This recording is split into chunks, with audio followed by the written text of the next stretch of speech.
किम help करने के लिए मान जाती है बट एक शर्त रखती है कि देव को उसके साथ एक रात बितानी होगी। सभी शॉक्ड होते हैं एंड साथ ही में सभी को किम पर गुस्सा भी आता है।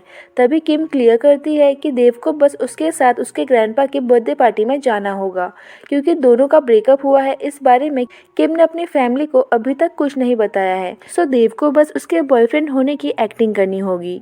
देव ये सब करने से मना कर देता है बट देन मैक्स समझाने लगती है कि हमारे पास और कोई ऑप्शन नहीं है और तुम्हें बस उसके बॉयफ्रेंड होने की एक्टिंग करनी है, रियल बॉयफ्रेंड थोड़ी ना होना है। देव उससे पूछता है अगर मेरी जगह पर तुम होती और तुम्हें आरजे की गर्लफ्रेंड बनने की एक्टिंग करनी होती तो क्या तुम करती? मैक्स बोलती है ऑफ कोर्स करती। तो हमारा देव थोड़ा जलस होता है बट हमारी मैक्स देव एंड किम को लेकर कभी भी जलस नहीं होती। देव कहता है तुम कभी जलस क्यों नहीं होती? वो कहती है क्योंकि मुझे तुम पर ट्रस्ट है बट शायद तुम्हें मुझ पर ट्रस्ट नहीं है। मेरे एंड आरजे के बीच सब कुछ एंड हो गया है फिर भी तुम आरजे से जेलस होते हो। देव कहता है सॉरी ना, मैं भी तुम पर ट्रस्ट करता हूँ, मुझे बस ऐसा फील हो रहा है कि जब भी हम कोई प्रॉब्लम सॉल्व करके आगे बढ़ने की कोशिश करते हैं फिर से कोई नई प्रॉब्लम आ जाती है, इसलिए मुझे डर लगता है कि हम अलग ना हो जाए। मैक्स कहती है ये प्रॉब्लम से तो हमें क्लोज ला रही है एंड हमारे रिलेशनशिप को और स्ट्रॉन्ग बना रही है। उसी दिन हम मिचिको को प्रिंसिपल ऑफिस में देखते हैं। टॉप के जाने से उस पर बहुत असर पड़ता है, इतना कि उसकी स्टडीज भी अफेक्ट होती है, उसके ग्रेड्स बहुत कम हो जाते हैं। प्रिंसिपल को उसकी कंडीशन पता होती है, वो उसे समझाने लगते हैं आई नो कि हार्ट ब्रेक सहन करना इजी नहीं होता, मैंने भी ये सब कुछ झेला है, मेरा भी फर्स्ट हार्ट ब्रेक इसी पेनिसन में हुआ था। देखो अगर लाइफ एक स्टोरी बुक होती तो हार्ट ब्रेक उसका एक चैप्टर होता और हाँ ये चैप्टर बहुत ही सैड एंड पेनफुल होता बट स्टोरी तो कंटिन्यू करनी होगी ना, वैसे ही लाइफ मस्ट गो ऑन। वहाँ तीतो बोयात परेशान थे, वो कार्नेपर्स की गैंग उन्हें जल्द से जल्द 75,000 पेसों का कर्ज चुकाने बोल रहे थे। उन्हें समझ नहीं आ रहा था कि वो क्या करे। टीटो को ऐसा परेशान देख आरजे पूछता है कुछ हुआ है क्या? टीटो जल्दी से बहाना बनाते हैं कि मिंडोरो का घर फ्लड से बहुत अफेक्ट हुआ है, रिपेयर करने के लिए बहुत सारे पैसे चाहिए। आरजे के पास तो पैसे नहीं थे बट वो टीटो की हेल्प करना चाहता था, सो वो डैड से पैसे लेने की बात करता है। टीटो बोयात कहते हैं नहीं इसकी जरूरत नहीं है, मैं खुद संभाल लूंगा। टीटो बोयात को और कोई ऑप्शन नहीं दिख रहा था, सो वो लास्ट में मैक्स से ही 75,000 पेसो मांगते हैं, ये बोलकर कि मिंडोरो के घर को रिपेयर करना है। दोनों की बातें देव सुन लेता है, वो दोनों के पास आकर बैठता है एंड कहता है आप मुझसे 75,000 पेसो ले लो।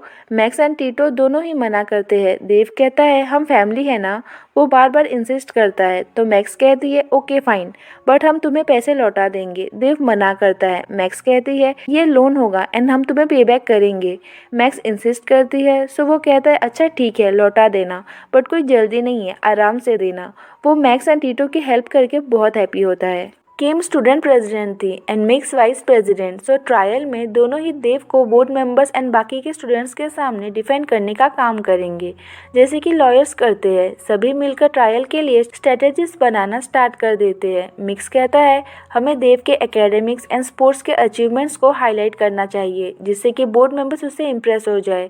उसकी बातों को काटते हुए किम कहती है हमें देव के इमेज को स्टार स्टूडेंट की तरह पोर्ट्रे नहीं करना चाहिए बल्कि एक नॉर्मल रेगुलर स्टूडेंट की तरह पोर्ट्रे करना चाहिए जो कि सेकंड चांस डिजर्व करता है। इसे किम की बातों से एग्री करती है। ये सब नाई को बिल्कुल भी अच्छा नहीं लगता, वो इसे को बातें सुनाने लगती है, कहती है तू हमारी फ्रेंड है या किम की फ्रेंड है। इससे ली थोड़ा इरिटेट हो जाता है, वो कहता है काम डाउन नाई, यहाँ कोई कंपटीशन नहीं चल रहा है, यहाँ पर हम सब देव की हेल्प करने आए हैं ओके। नाई और कुछ नहीं कहती। देन नाई को छोड़कर सभी किम की बातों से एग्री करते हैं। सभी लोग 15 मिनट का ब्रेक लेते हैं। ली नाई को बाहर लाता है। वीकेंड पर कहाँ जाना है इस बात को लेकर दोनों में थोड़ी आर्ग्यूमेंट होती है। नाई को पॉप कल्चर में इंटरेस्ट होता है, सो वो एक्सपेक्ट करती है कि ली भी इन सब में इंटरेस्ट ले एंड हमारा ली नहीं चाहता कि नाई हर्ट हो, सो वो इंटरेस्ट लेता भी है। बट ली को आर्ट्स में इंटरेस्ट होता है, वो पॉटरी क्लास जाना चाहता था बट नाई इसमें बिल्कुल भी इंटरेस्ट नहीं लेती एंड उसके साथ जाने से मना कर देती है। देन किम एंड ईसाई को लेकर भी आर्ग्यूमेंट होती है। वो कहती है तुम उस किम एंड ईसाई का साइड क्यों ले रहे थे, तुम तो मेरे बॉयफ्रेंड हो ना। ली कहता है हाँ मुझे पता है नाई, बट वो दोनों ठीक ही तो कह रहे थे ना, और तुम्हें पता है ना कि किम मेरी कजिन है तो तुम्हें हमेशा उसके साथ झगड़ा नहीं करना चाहिए। नाई उसकी बात समझती है एंड देन उसे सॉरी भी बोलती है। ब्रेक के बाद किम एक न्यू ड्रेस में एंटर करती है जो कि वो उसके ग्रैंडपा की बर्थडे पार्टी में पहनने वाली थी। मैक्स कहती है तुम बहुत अच्छी दिख रही हो। किम कहती है ओह अब मैं ये ड्रेस नहीं पहन सकती, मुझे चेंज करना होगा। मैक्स कुछ भी कहे, इस बंदी को उसका उल्टा ही करना होता है। उसके जाने के बाद मैक्स नाई एंड मिचिको को बताती है कि उसे कोई साइड जॉब चाहिए जिससे कि वो जल्द से जल्द देव के पैसे रिटर्न कर पाए। नाई कहती है, मेरा एक कज़िन है, वो तुम्हें हेल्प कर सकता है। टीटो वो 75,000 पेसो देने जा रहे होते हैं, पर तभी एक चोर पैसे लेकर भागने लगता है। टीटो उसका पीछा करते हैं, बट वो भाग जाता है। किम के लोलो का बर्थडे आ जाता है। देव रेडी हो रहा था, तभी देव की मॉम एंड मैक्स बातें कर रहे थे। देव का साथ देने के लिए मॉम मैक्स को थैंक यू बोलती है। स्लो मोशन में देव की एंट्री होती है। मॉम अपने बेटे की तारीफ किए जा रही थी एंड हमारी मैक्स बस उसे देखे जा रही थी। मॉम दोनों को बात करने बोलती है एंड खुद अंदर चली जाती है। मैक्स कहती है, मुझे नहीं पता था कि मेरा बॉयफ्रेंड इतना हैंडसम है। देव ब्लश करते हुए कहता है, मॉम की तरह तुम भी स्टार्ट हो गई ना। वो मैक्स को अपने साथ चलने बोलता है, बट मैक्स को अपने न्यू पार्ट टाइम जॉब के लिए जाना था, सो वो मना कर देती है। दोनों ही अपने अपने रास्ते निकल पड़ते हैं। देव किम के लोलो को विश करता है। लोलो उसे अपने फ्रेंड से मिलवाते हैं। उसे लोलो से अपने एंड किम की ब्रेकअप की बात छुपानी पड़ रही थी एंड साथ ही में उसे झूठ भी बोलना पड़ रहा था, सो वो बहुत अनकंफर्टेबल फील कर रहा होता है। तभी किम आती है एंड उसे वहाँ से लेकर जाती है। देव उसे थैंक यू बोलता है। किम फिर से उसे अपने बातों में फंसाने लगती है। देव पूछता है, पहले तो तुमने हेल्प करने से मना कर दिया था ना, फिर तुम मान कैसे गई। वो कहती है, मुझे लगा था तुम एक्सपेल हो जाओगे तो मैक्स तुम्हें रोज देख नहीं पाएगी, इससे मैक्स बहुत हर्ट होगी और मैं बेटर फील करूंगी। बट देन मुझे रियलाइज हुआ कि मैं भी तुम्हें रोज देख नहीं पाऊंगी तो मैं भी हर्ट होऊंगी। तभी फोटोग्राफर दोनों के फोटोज क्लिक करने लगता है।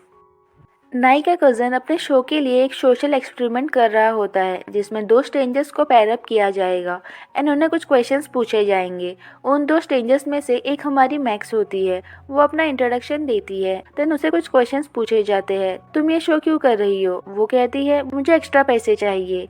Are you in a relationship. वो हाँ कहती है। First relationship. मैक्स कहती है, वेल इसे ही मैं अपना फर्स्ट रियल बॉयफ्रेंड मानती हूँ क्योंकि पहले जो था वो बिना कुछ बताए ही मेरी लाइफ से गायब हो गया था, सो हमारे बीच उतना कुछ था नहीं। देन डायरेक्टर अपने सेकंड स्ट्रेंजर को बुलाते हैं जो कि कोई और नहीं आरजे होता है। मैक्स की बातें सुनकर वो थोड़ा हर्ट होता है, साथ ही में वो दोनों एक दूसरे को देखकर शॉक्ड होते हैं। डायरेक्टर उससे पूछते हैं, गर्लफ्रेंड या बॉयफ्रेंड है। वो कहता है, नहीं एक्स गर्लफ्रेंड है। डायरेक्टर ब्रेकअप का रीज़न पूछते हैं। वो कहता है, मेरी गलती थी, मैं उससे दूर हो गया था। डायरेक्टर कहते हैं, but you still love her right. वो कहता है, हाँ बट मुझे नहीं करना चाहिए। उसका ऑलरेडी बॉयफ्रेंड है एंड उसका ये भी मानना है कि हमारे बीच कभी कुछ था ही नहीं, इसीलिए मैं उसे बुलाना चाहता हूँ। डायरेक्टर मैक्स को भी स्टेज पर बुलाते हैं। मैक्स बताती है कि हम दोनों एक दूसरे को जानते हैं। डायरेक्टर कहते हैं, बट हमें तो स्ट्रेंजर्स चाहिए थे। दोनों के ऑकवर्डनेस देखकर डायरेक्टर कहते हैं, डोंट टेल मी कि तुम दोनों एक दूसरे के एक्स हो। दोनों हाँ कहते हैं। डायरेक्टर के माइंड में न्यू आइडिया आता है। वो शो का पूरा फॉर्मेट चेंज कर देते हैं, truth and dare X edition. White card में क्वेश्चन होंगे एंड येलो कार्ड में डेयर। अगर कोई क्वेश्चन का आंसर नहीं देना चाहता तो उसे येलो कार्ड पिक करना होगा। क्वेश्चन पूछना स्टार्ट होता है। फर्स्ट क्वेश्चन होता है, जब हमारा ब्रेकअप हुआ था क्या तुम रोई थी। मैक्स कहती है, हाँ बहुत। मैक्स पूछती है, क्या तुमने कभी सोचा कि अगर हमारा ब्रेकअप नहीं हुआ होता तो हम कैसे होते। आरजे कहता है, हाँ अक्सर सोचता हूँ। और तुम। मैक्स नेक्स्ट क्वेश्चन पूछने बोलती है। वो पिक करता है, क्वेश्चन पढ़कर वापस रख देता है। मैक्स कंफ्यूज होती है। वो कहता है, मुझे नहीं लगता कि तुम इसका आंसर देना चाहोगी। उसमें लिखा होता है, आरजे के साथ तुम्हारे फर्स्ट किस का फीलिंग बताओ। मैक्स उसे डैड पिक करने बोलती है। अब डैड भी कोई सिंपल वाला नहीं होता, उसे आरजे के साथ क्लोज डांस करना होगा। मैक्स अनकंफर्टेबल फील कर रही थी तो आरजे कहता है, इससे अच्छा क्वेश्चन का ही आंसर दे दो। बट मैक्स को डांस करना ज़्यादा बेटर ऑप्शन लगा, सो वो आरजे के साथ डांस करने लगती है। स्टूडियो के बाहर आरजे मैक्स को अपने पैसे देता है एंड कहता है, इसे टीटो बयात को दे देना, मुझे पता है कि उन्हें पैसों की ज़रूरत है। मैक्स उसे थैंक यू बोलती है एंड देन कहती है, मैं कुछ दिन बाद तुम्हारे पैसे रिटर्न कर दूंगी। आरजे उसे समझाता है कि वो बस हेल्प करना चाहता है एंड ये कोई लोन नहीं है।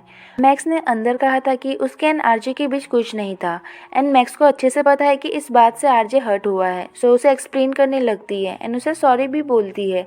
बट आरजे जाने लगता है। मैक्स कहती है, तुम ऐसे बिहेव क्यों कर रहे हो। वो वापस आकर कहता है, आई हेट यू मैक्स, तुमने इतनी आसानी से कह दिया कि हमारे बीच उतना कुछ था ही नहीं। तुमने हमारे पास्ट को इतनी आसानी से भुला दिया ना।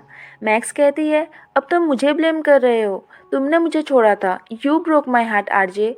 आरजे कहता है हाँ मुझे पता है एंड मैं इस बात के लिए आज भी पछता रहा हूँ, बट मैंने हमारे पास्ट को इतनी आसानी से भुला नहीं दिया। हम बॉयफ्रेंड गर्लफ्रेंड थे, चाहे वो कुछ दिनों के लिए ही क्यों ना हो। वो सब कुछ रियल था, हम दोनों की फीलिंग्स रियल थी। और तुम कह रही हो कि हमारे बीच उतना कुछ था ही नहीं। एक दिन आएगा मैं किसी और से प्यार करूंगा। जब वो मुझसे पूछेगी तुम्हारी कोई गर्लफ्रेंड थी, तो मैं ये बताने से थोड़ा सा भी नहीं कतराऊंगा कि तुम मेरी फर्स्ट गर्लफ्रेंड थी। And you are my first girlfriend Max. I broke your heart but you are still breaking mine. और इसीलिए मैं तुम्हें हेट करता हूँ। यार दोनों ही गर्लफ्रेंड बॉयफ्रेंड थे एंड दोनों की फीलिंग्स भी रियल थी। सो मैक्स को ऐसा बिल्कुल नहीं कहना चाहिए था कि उनके बीच कुछ नहीं था। नेक्स्ट डे देव मैक्स को किम के बारे में बता रहा होता है। तभी वो नोटिस करता है कि मैक्स खोई खोई लग रही है। रीजन पूछने पर वो बताती है कि स्टूडियो में आरजे भी था। वो आगे कुछ बताती उससे पहले ही देव के डैड का कॉल आता है। देव को देखकर लगता है कि वो अपने डैड से बहुत डरता है। उसके डैड ज्यादातर अब्रॉड में ही रहते थे, बट अब वो वापस आ गए हैं। डैड देव से उसके एक्सपल्शन के बारे में पूछते हैं एंड देन कहते हैं तुम्हारे ग्रैंडफादर ने यह स्कूल बनाया है। अगर वो जिंदा होते तो तुम्हारी ऐसी हरकतों से उन्हें हार्ट अटैक आ जाता। तुम्हारे ट्रायल का रिजल्ट जो भी आए तुम्हें एक्सेप्ट करना होगा। मैं तुम्हारे लिए अपील नहीं करूंगा। गलती की है तो सजा तो भुगतनी ही होगी। नेक्स्ट डे ट्रायल स्टार्ट होता है। देव अपनी गलती मानता है एंड सबको सॉरी भी बोलता है। देन एक चांस मांगता है, बट बोर्ड मेंबर्स कन्विंस नहीं होते। उनका मानना था कि देव को एक्सपेल करना ही सही होगा। मिक्स एंड किम दोनों ही अपने अपने पॉइंट्स रखते हैं एंड देव को बचाने की पूरी कोशिश करते हैं। इससे भी बोर्ड मेंबर्स का डिसीजन नहीं बदलता। वो कहते हैं चोको, एमी और एलियट तीनों को ही बुली करने की वजह से एक्सपेल किया गया था, जबकि इन सबके पीछे देव ही था और उसे कभी कोई पनिशमेंट मिली ही नहीं।